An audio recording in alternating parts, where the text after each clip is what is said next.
Population রুমের main যেটা আপনারা লিখবেন সেটা হচ্ছে যে মেন কারণ যেটা উন্নত চিকিৎসা ব্যবস্থার কারণে বিভিন্ন রোগ প্রতিরোধ করা যাচ্ছে এবং মানুষকে বাঁচিয়ে দেওয়া যাচ্ছে।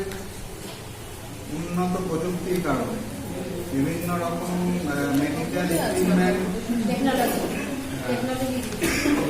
টেকনোলজির কারণে খুব ভারী রোগ থেকে বয়স্ক মানুষদের বাঁচিয়ে দেওয়া যাচ্ছে। আর একদিকে সেই একই কারণে মা এবং বাচ্চা শিশুকে তারাও বেঁচে যাচ্ছে, মৃত্যু হার কমে যাচ্ছে, ম্যাটারনাল মর্টালিটি রেট এবং death due to any metabolic disorder, এইটার কারণে মধ্যখানে একটা হিউজ পরিমাণ পপুলেশন এগ্রিগেশন হচ্ছে। এই দুটো মেন কারণ, একটা হচ্ছে মৃত্যু সংখ্যা কমে যাচ্ছে আর একটা হচ্ছে জন্ম হার বেড়ে যাচ্ছে। তার ফলে এই পপুলেশন বুমটা তৈরি হচ্ছে। এইটাই গুছিয়ে দেবে, যাই হোক বলে দিচ্ছি।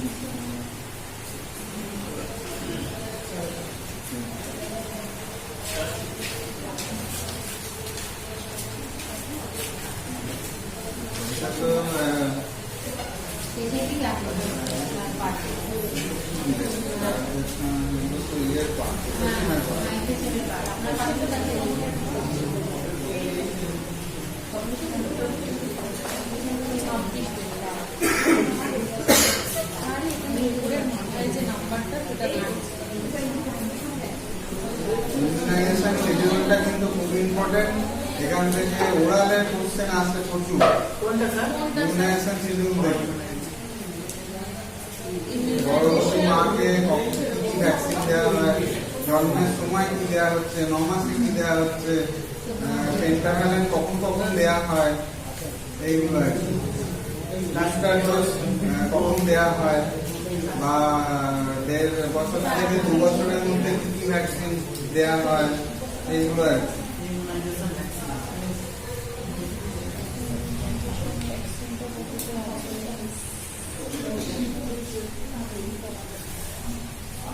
Population boom se 30 last year. 26.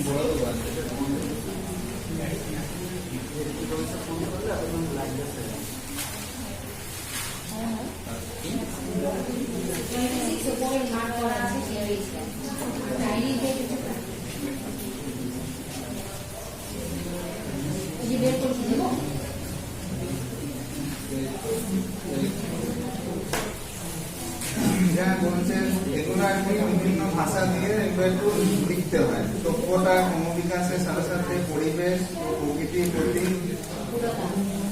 প্রতিকূলতা থেকে নিজেদের বাঁচবার জন্য এবং দীর্ঘ জীবন প্রাপ্তির ইচ্ছায় মানুষ জ্ঞান বিজ্ঞানকে সাফল্যের সঙ্গে কাজে লাগিয়েছে। ধীরে ধীরে রোগ নিরাময়, রোগ প্রতিরোধ এবং আয়ু বৃদ্ধির জন্য স্বাস্থ্য চেতনা এবং স্বাস্থ্যবিধি সৃষ্টি করেছে। মানে যে অ্যাওয়ারনেস প্রোগ্রামগুলো হয় সেইগুলো, যেগুলো ক্যাম্প করে হেলথ চেক আপ হয় সেগুলো করা হচ্ছে। এতে যেগুলো আগে হতো না, এখন এই ফ্রি হেলথ চেক আপ বা হেলথ চেক আপ, স্বল্প মূল্যে হেলথ চেক আপ, এগুলো বিভিন্ন জায়গায় হওয়ার কারণে কি হচ্ছে যে রোগের কারণটা বা যারা মানে রোগে পড়তে যাচ্ছে, মানে ধরুন হাইপার টেনশন জাস্ট ধরা পড়লো বা হাইপার গ্লাইসেমিয়া জাস্ট ধরা পড়লো, এইগুলো মানে চট করে খুব প্রথম স্টেজে ধরা যাচ্ছে, যাতে তাদের ট্রিটমেন্ট করলে তারা মানে অনেকদিন স্টে করছে, সেইটা করা যাচ্ছে। এবার স্বাস্থ্য ডেফিনেশন বলেছে, স্বাস্থ্য বলতে শুধু রোগ নিরাময়, নিরোগ শরীরই বোঝায় না, মানসিক, সামাজিক ও শারীরিক উন্নতির সমাহারের অবস্থাকেই বোঝায়। বর্তমান পৃথিবীর প্রায় অধিকাংশ দেশেই সমাজ কল্যাণমূলক কাজে জনস্বাস্থ্যকে প্রাধান্য দেওয়া হয়েছে, যেটাকে ইংরেজিতে বলে পাবলিক হেলথ। পাবলিক হেলথেরই এইসব প্রোগ্রামগুলো করে এবং এক অদ্ভুত অবস্থা মোকাবিলা এমন এক অদ্ভুত অবস্থা মোকাবিলা করতে হচ্ছে। উন্নত দেশগুলিতে সংক্রামক ব্যাধি, অপুষ্টি, পরিবেশ দূষিতকরণ, বিশুদ্ধ জলের অভাব ইত্যাদি অবস্থা প্রবল। অপরদিকে উন্নত দেশগুলিতে মানসিক রোগ, রক্তচাপ জনিত রোগ, হৃদরোগ, যৌন ব্যাধি ইত্যাদি সমস্যা প্রকটভাবে দেখা দিয়েছে। তাই এইসব সমস্যা নিবারণ করার জন্য তাহলে খুব যারা আর্থিকভাবে দুর্বল এবং খুব আর্থিক সচ্ছল দুরকম দেশ হলে এই দুই ক্ষেত্রে বিভিন্ন সমস্যা দেখা দিচ্ছে।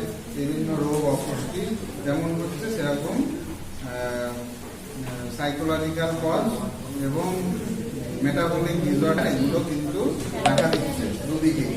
তাই এইসব সমস্যা নিবারণ করার জন্য দেশগুলি নানা রকম সমাজসেবামূলক কাজ, স্বাস্থ্যবিধি, স্বাস্থ্য ব্যবস্থা, স্বাস্থ্যসেবা ইত্যাদি কাজ শুরু করেছে। যেটা বললাম, শুধুমাত্র রোগ নিরাময় ও রোগ প্রতিরোধের কাজই থেমে থাকি না, আয়ু বৃদ্ধি ও সুস্থ থাকার জন্য মাতৃভূমি ও শিশু কল্যাণ কার্যক্রম, family and maternal and child health care, NCH care, যেটা মা এবং শিশুর যত্ন, যেটা এই অপুষ্টি রোগগুলোকে প্রসবজনিত নানা সমস্যা সমাধান, নানা রকম সমস্যা করে গঠিত মৃত্যুর হার সর্বদর্শনে কমানো গেছে। ওই যেটা বললাম, ম্যাটারনাল মর্টালিটি রেট, এইটা পরিষ্কার ম্যাটারনাল মর্টালিটি রেট এবং ইনফ্যান্ট মর্টালিটি রেটটাকে কমানো গেছে। এটা লিখেছে তাহলে ওই জায়গাটা। তারপর নানা প্রতিষেধক টিকা এবং ভ্যাকসিন দেওয়ার ফলেও, অ্যান্টিবডি উন্নত করার কারণেও নানা গর্ভবতী মহিলা এবং নবজাত শিশু নানা সংক্রামক ব্যাধি প্রতিরোধ করা যাচ্ছে। এই সবগুলোই ইনফ্যান্ট মর্টালিটি রেট এবং ম্যাটারনাল মর্টালিটি রেটটাকে মানে অনেক কমানো গেছে। এটাই কারণ, মানে ভ্যাকসিন এবং ভ্যাকসিন দেওয়া এটাই কারণ। এর ফলস্বরূপ একদিকে যেমন অকারণ মৃত্যু হার কমে গেছে, অপরদিকে উন্নততর চিকিৎসা পরিষেবার জন্য নানা জটিলতর রোগ, হ্যাঁ ঠিক আছে, লো হয়ে যাবে, বন্ধ হয়ে যাবে। ঠিক আছে, রোগ নিরাময়, দীর্ঘজীবন প্রাপ্তি এবং জন্মহার বেড়ে গিয়ে জনসংখ্যা বিস্ফোরণ জনিত সমস্যার সম্মুখীন হতে হয়েছে।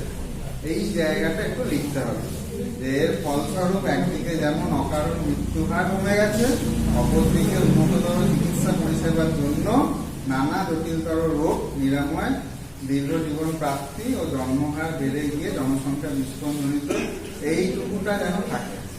এটাই মেন কথা, কিন্তু এত বড়টার মধ্যে, ঠিক আছে, এইটুকু মানে থাকে যেন। তারপর ভারতের দশকে বিভিন্ন জনস্বাস্থ্য প্রকল্পগুলির ফলশ্রুতি হলো যে 60 ও 70 এর দশকে মৃত্যুহার কমে যাওয়া, জন্ম মৃত্যুহার ভারসাম্য নষ্ট হয়েছে। পয়েন্ট করে নেবেন, পয়েন্ট করে তো ভালো হয়। এই হয়ে গেল, এই শেষের দুটো প্যারা যেন থাকে, আর বাদ বাকি একটু বানিয়ে, মানে এই ভাষাটা না হলেও না লেখার দরকার, কিন্তু এটাকেও সহজ করে আপনার লিখতে পারেন, সহজ করে। পপুলেশন বুম, এটা খুব ইম্পর্টেন্ট।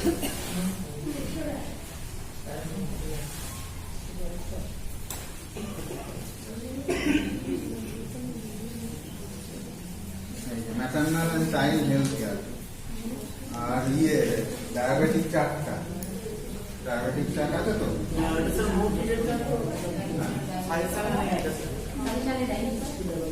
ডায়াবেটিক চার্টটা 5 নম্বরই আছে, পরের ডায়াবেটিক চার্টটা শর্ট নোটে আছে।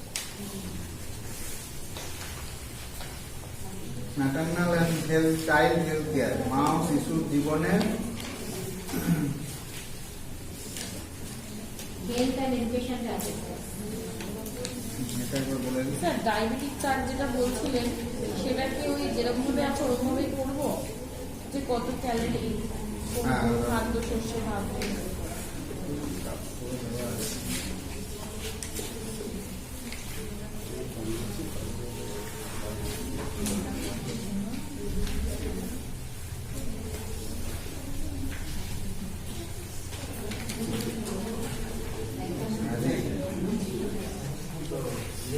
নাম্বার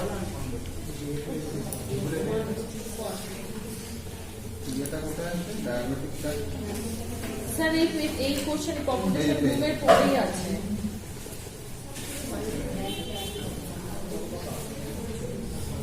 হচ্ছে 27।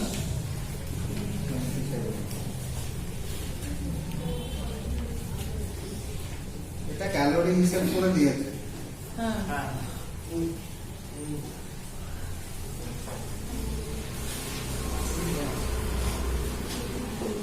এক্সামের পর যাও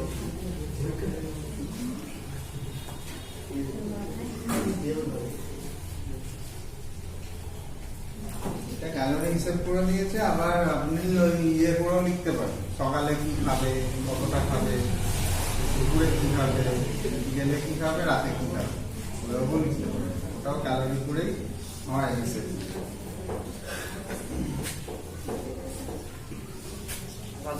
ইনসুলিনের ডোজ নিতে হয় আলাদা। ওটা তো মেডিকেশন হেল্প করবে তখন, শুরুতে কেন ইনসুলিন নেবো?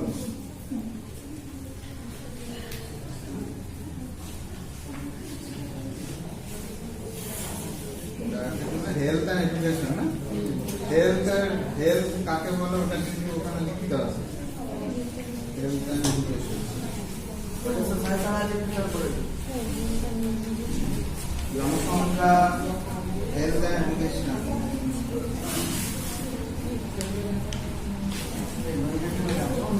হেলথ স্যার এটা কত নম্বর কোশ্চেন স্যার? 2 নম্বর।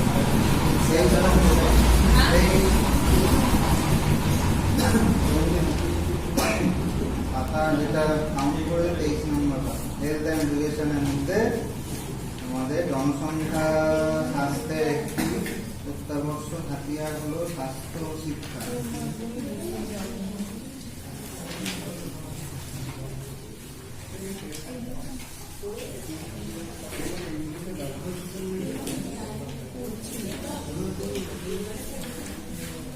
স্যার ডায়েরি কত নম্বর পেজ আছে স্যার? 23 23 23 health and education.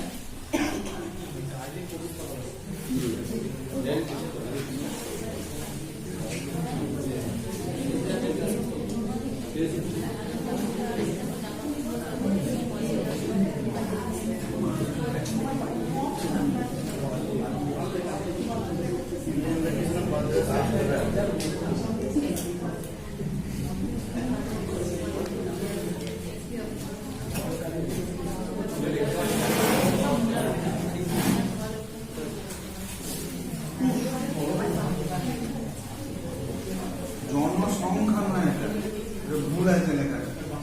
জনস্বাস্থ্যে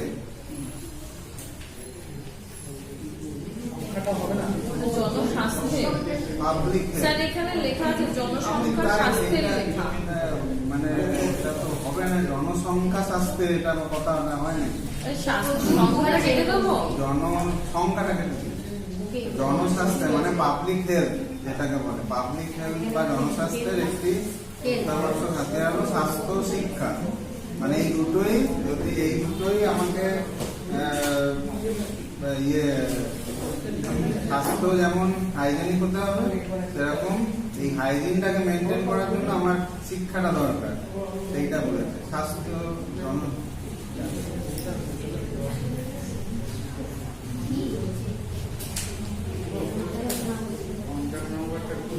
জনস্বাস্থ্যের একটি অত্যাবশ্যক হাতিয়ার হলো স্বাস্থ্য শিক্ষা। স্বাস্থ্য শিক্ষা মানে হেলথ এডুকেশন একসাথে লিখে। স্বাস্থ্য শিক্ষা একটি ক্রিয়া যার থেকে জ্ঞান লাভ করে স্বাস্থ্যসম্মত আচরণ ও জীবনযাত্রার স্বাস্থ্যসম্মত উন্নত মান গ্রহণ করে প্রয়োজনীয় পারিপার্শ্বিক পরিবর্তনে মনোনীত হওয়া এবং প্রশিক্ষণ ও গবেষণা চালিয়ে একই পরিণামের দিকে অগ্রসর হতে হবে। এটা লেখাটা অনেকটা টাফ, সহজ ভাষায় লিখবেন। জনস্বাস্থ্য একটি প্রক্রিয়া যার থেকে জ্ঞান লাভ করে স্বাস্থ্যসম্মত আচরণ মানে হাইজিন মান উন্নত করা, জীবনযাত্রা হাইজিনের মান বা জীবনযাত্রার মান উন্নত করা বা স্বাস্থ্যসম্মত হওয়া। এটা এত মনে থাকবে না, প্রয়োজনীয় এটা মনে থাকবে। গবেষণা, প্রশিক্ষণ, গবেষণা চালিয়ে একই পরিণাম এই যে লিখেছে লোকটা, বইতে লেখা সেন্টেন্সটাও ছিল complete। না, বইতে লেখা ছিল, বইতে ছেড়ে ঢুকে দিয়েছিল। এবার স্বাস্থ্য শিক্ষা 3টি প্রধান লক্ষ্য, এই 3টে লিখতে হবে। জনগণকে সচেতন করা, মানে অ্যাওয়ারনেস করা, জনগণকে নতুনভাবে প্রভাবিত করে ক্ষতিকর অভ্যাসগুলি ত্যাগ করা, প্রবণতা সৃষ্টি করা। যেমন বাইরে থেকে এসে হাত পা ধোয়া, হাইজিনটা মেনটেন করা, মানে হাইজিন সম্বন্ধে প্রচার করতে হবে, ঠিক আছে। আর হ্যান্ড ওয়াশ করা, মাস্ক পরা, এগুলো হলে পরে আমি আমার রোগ থেকে আমি আটকাতে পারবো। স্বাস্থ্য লাভের জন্য সক্রিয়তার দিকে এগিয়ে নিয়ে চলা, স্বাস্থ্য লাভের জন্য সক্রিয়তার দিকে এগিয়ে নিয়ে চলা, এগিয়ে নিয়ে চলা। স্বাস্থ্য শিক্ষাকে অনেকগুলো মূল ভাগে ভাগ করা হয়, যেমন মানবদেহের জীববিদ্যা, পুষ্টি,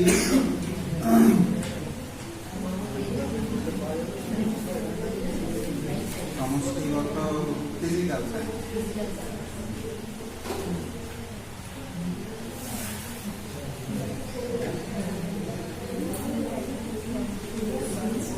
সমষ্টিগত প্রচেষ্টা, জনস্বাস্থ্য বিধি, এগুলো। এবার মানবদেহের জীববিদ্যা মানে আমাদের অ্যানাটমি ফিজিওলজি সম্বন্ধে জানা। বেশিরভাগ জীববিদ্যায় স্কুলে পড়ানো হয় এবং ব্যায়ামের উপকারিতা, বিশ্রাম, ঘুম, মাদকের প্রভাব, ধূমপানের অপকারিতা, প্রাথমিক প্রতিবিধান মানে ফার্স্ট এড, এই ভাগে শিক্ষা দেওয়া,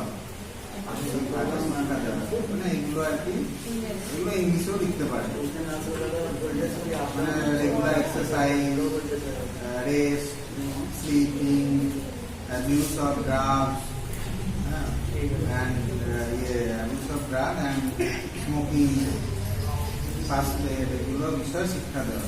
পুষ্টি ক্ষেত্রে কি বলছে, এই শিক্ষার উদ্দেশ্য হলো প্রাথমিক পুষ্টি বিধান ও শরীরের প্রয়োজনীয় পুষ্টি বিজ্ঞান ও শরীরের প্রয়োজনীয় পুষ্টি উপাদান সম্পর্কে শিক্ষা দেওয়া, মানে ফুড অ্যান্ড নিউট্রিশন সম্বন্ধে আমাদের জানবো। এই শিক্ষার উপর ভিত্তি করে অপুষ্টিজনিত রোগগুলি প্রতিরোধ করা এবং অকাল মৃত্যুর হাত থেকে রোধ করা। এখানে ওই হাইজিনগুলোই লেখা আছে, রেগুলার ব্রাশিং, বাথিং,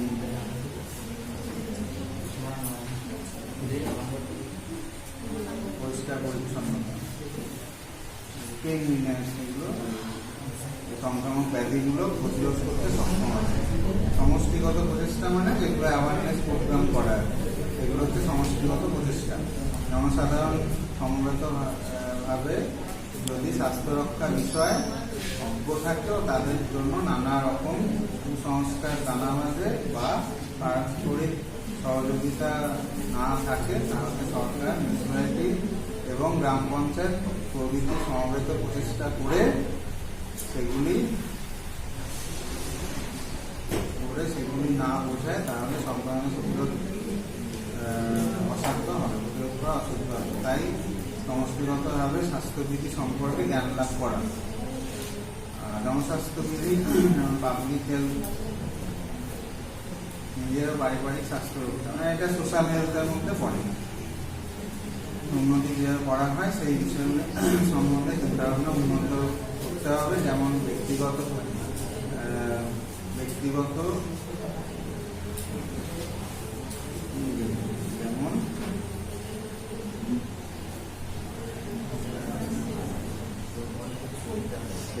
প্রচেষ্টা হবে। তারপরে পোস্টার মানে ওই পোস্টার দেওয়া, ওই যে যেগুলো ওই ডেঙ্গু পোস্টার দেয় না, পুজো টুজো বলে ওই মমতার মুখ দিয়ে পাপের কালার দিয়ে, বেগুনি রং দিয়ে, সবুজ রং দিয়ে। ব্যক্তিগত প্রচেষ্টা নিয়ে, ব্যক্তিগত প্রচেষ্টা পোস্টার, দেয়া বিভিন্ন গণমাধ্যম পুস্তক, মানে যেগুলো পত্রিকা বেরোয় কাগজে, এগুলোর মাধ্যমে সব বিষয়গুলি জনসাধারণকে সচেতন করতে হবে। জল, তো খাদ্য, এটা কোন বায়ু, সরকার ঠিক করলেন স্যার? ওই যেমন ব্যক্তিগত প্রচেষ্টা হবে, হ্যাঁ ব্যক্তিগত প্রচেষ্টা। ওই পোস্টারের আগে তো পোস্টারের আছে।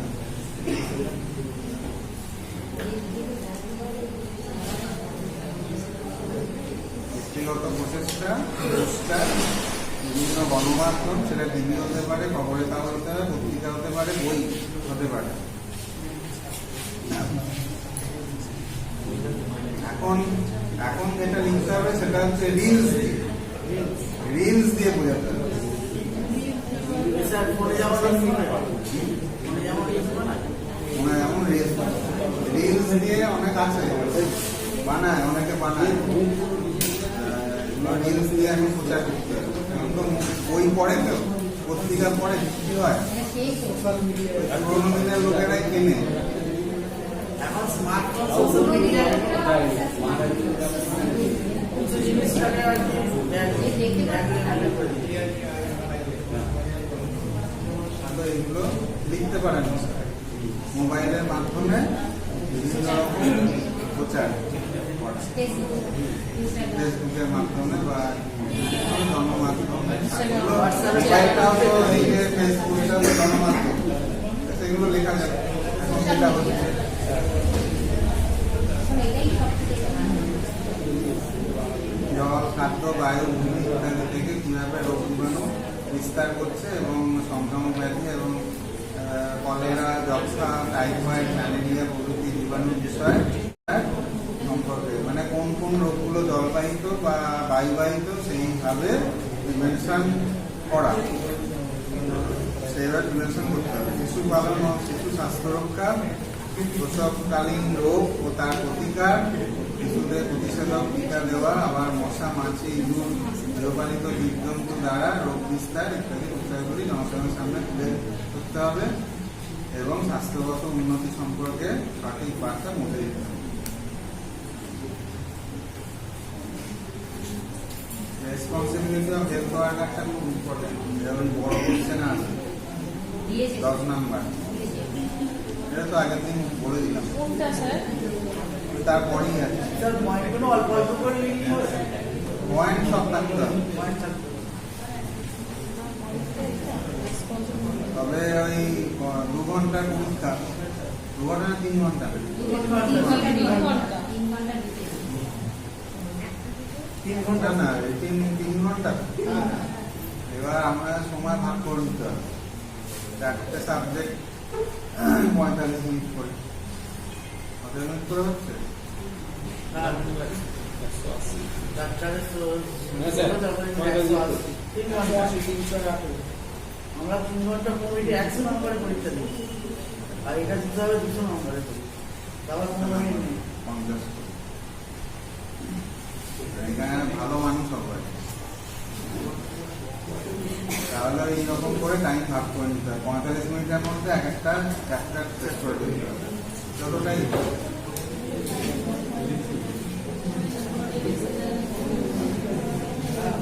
সোশিওলজি লেখা অনেক, ওই জন্য আমি বলছি যে পয়েন্টগুলো মেনশন করে তার ভেতরে একটু দিতে হবে। সব লিখতে গেলে টাইম পাবে না।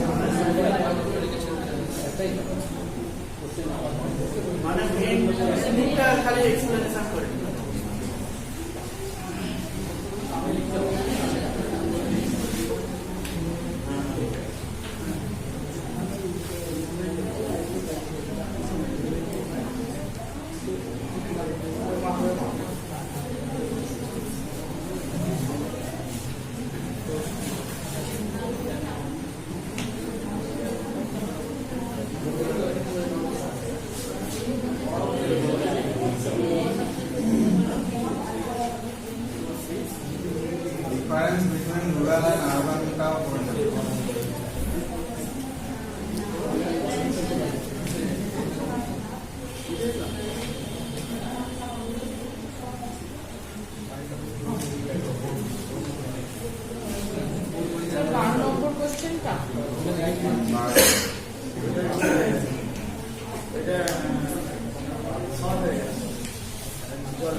দুটো আছে।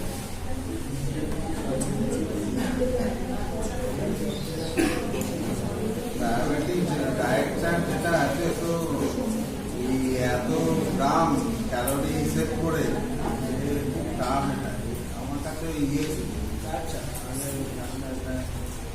ওই 4 বেলা খাবার কত ক্যালোরি হলে কিভাবে 4 বেলা করে খাবে সেইভাবে একটা চার্ট করা আমার কাছে স্যার দুটো চার্ট আছে। একটু হেল্প করে দেবে ডায়াবেটিস 1 আর ডায়াবেটিস 2।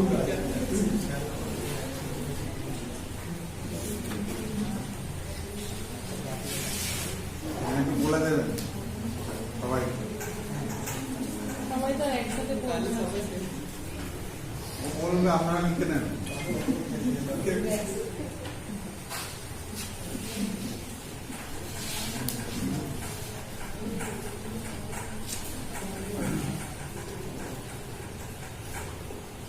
ওআরএসটা করে নেবেন ওআরএসটা একটা বাইকার্বনেট সলিউশন হয় একটা সাইট্রেট সলিউশন হয় ঠিক আছে এই ওআরএসটা ওরা ডিহাইড্রেশন পিএসএম এর মধ্যে পিএসএম এর শর্ট মধ্যে অপশন থাকবে একটা বেশি থাকে ঠিক আছে বাকিগুলো তো করে দেওয়া আছে।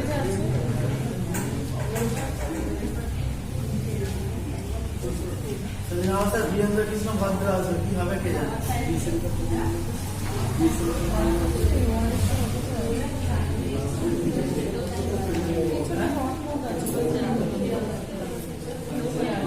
আর এই ইমিউনাইজেশন শিডিউলটা আমি যেটা দেখিয়ে দিয়েছি ওইটাই করবেন এটা স্যার এই আপনার নামটা ভালো স্যার এই এখানকার কনসেপ্টটা ভালো।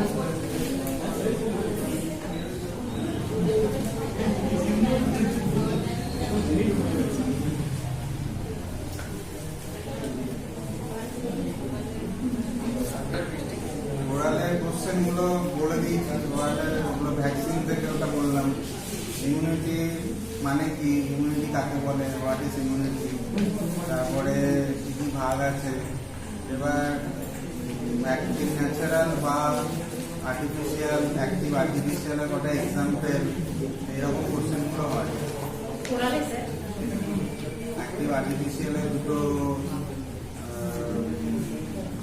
ইমিউনিটি কিভাবে তৈরি করা দুটো উপায় বল তখন ওই যে ভ্যাকসিন গুলো বাচ্চাদের দেওয়া হয় দুটো ভ্যাকসিন গুলো বিসিজি আর মিজিলস বা পেন্টাভ্যালেন্ট ভ্যাকসিন পেন্টাভ্যালেন্ট ভ্যাকসিনে কি থাকে কোন কোন কতটা পরিমাণ অতটা ইম্পর্টেন্ট নয় কিন্তু বেশিরভাগই 0.5 ml করেই দেওয়া আছে কিন্তু কোন কোন রোগের এগেনস্টে কোন ভ্যাকসিন দেওয়া হচ্ছে এইগুলো একটু দেখে নেব এটাই কোশ্চেন ওরালে এই কোশ্চেনটা হয় আর ইমিউনিটিটা ওরকম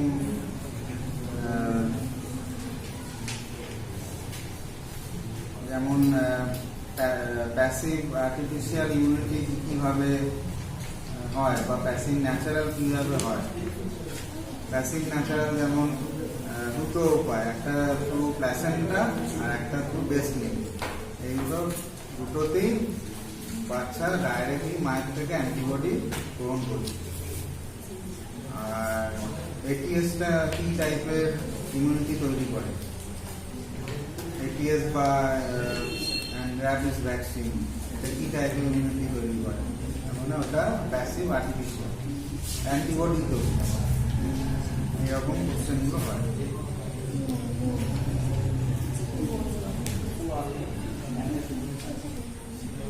ড্রপলেট ইনফেকশন কাকে বলে আইসোলেশন কাকে বলে এয়ারবর্নে দুটো ডিজিজের নাম কি তিনটে ডিজিজের নাম আর ওয়াটারবোর্নে তিনটে ডিজিজের নাম হেলমিনথিক তিনটে ডিজিজের নাম কি স্যার হেলমিনথিক বুকওয়ার্ম রাউন্ডওয়ার্ম টেপওয়ার্ম হেলমেটটা কি স্যার ওয়ার্ম ইনফেস্টেশন হেলমিনথিক তারপরে হাইজিন কাকে বলে হাইজিনে কি কি ভাগ আছে কি এক্সাম্পল এগুলো কমিউনিকেবল ডিজিজে যদি হয়ে যায় তাহলে আমি কিভাবে এটাকে প্রিভেন্ট করব, কন্ট্রোল করব। প্রিভেন্ট আর কন্ট্রোল দুটো আলাদা। কন্ট্রোল হচ্ছে যেগুলো যে মেথডগুলো আর্লি ডায়াগনোসিস ইভেন্টটা হচ্ছে অ্যাটাক করার আগে আর অ্যাটাক করার পর হচ্ছে রূপান্তর। সবই আগে। হ্যাঁ, ইয়ে কন্ট্রোলটা হচ্ছে অ্যাটাক হওয়ার পরে। হ্যাঁ, আর অ্যাটাক করার আগে হচ্ছে প্রিভেনশন কিভাবে করবো? অ্যাটাক হওয়ার আগে আমরা কি করি? প্রিভেন্টিভ মেজার হিসেবে কি করি? মানে ওয়াশ হ্যান্ডস অ্যান্ড ফেস। হ্যাঁ, সোজা কথায় হাইজিন মেনটেন করা। হাইজিন মেইনটেইন করতে হবে। আর একটা হচ্ছে ভ্যাকসিনেশন। হাইজিন মেনটেন করা, ভ্যাকসিনেশন, এই দুটো হচ্ছে প্রিভেন্টিভ মেজার। হওয়ার পরে আর্লি ডায়াগনোসিস, নোটিফিকেশন, ওই যে 7টা পয়েন্ট আছে ওগুলো করে দিলেই হয়ে যাবে। আর্লি ডায়াগনোসিস, নোটিফিকেশন, আইসোলেশন, তারপরে ট্রিটমেন্ট, তারপর কোয়ারেন্টাইন, সার্ভিলেন্স, ডিসইনফেকশন। ডিসইনফেকশন কিভাবে করা হয়? ন্যাচারাল ডিসইনফেকশন আছে, যেমন সানলাইট বা এয়ার, এগুলো হয়।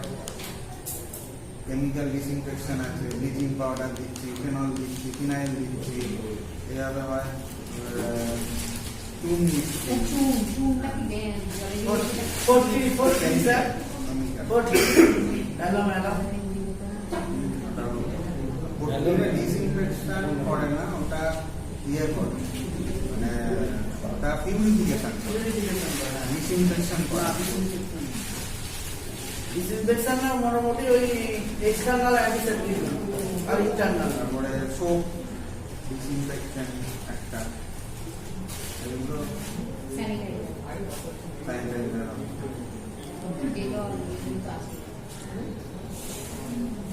ঠিক আছে, এগুলো একটু দেখে নাও ঘোরানোর জন্য। তারপর আমি আজকে তো স্যার কি থাকবো না, ঠিক আছে।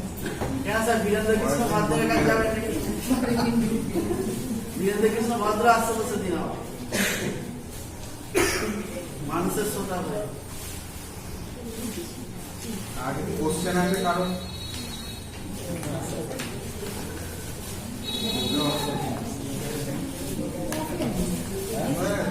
ঠিক আছে স্যার, একবার ডাইরেক্ট ওই যেটা বুঝে দিলে ঠিক হয়ে যাবে।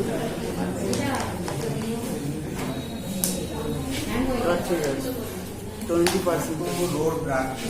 বলছিল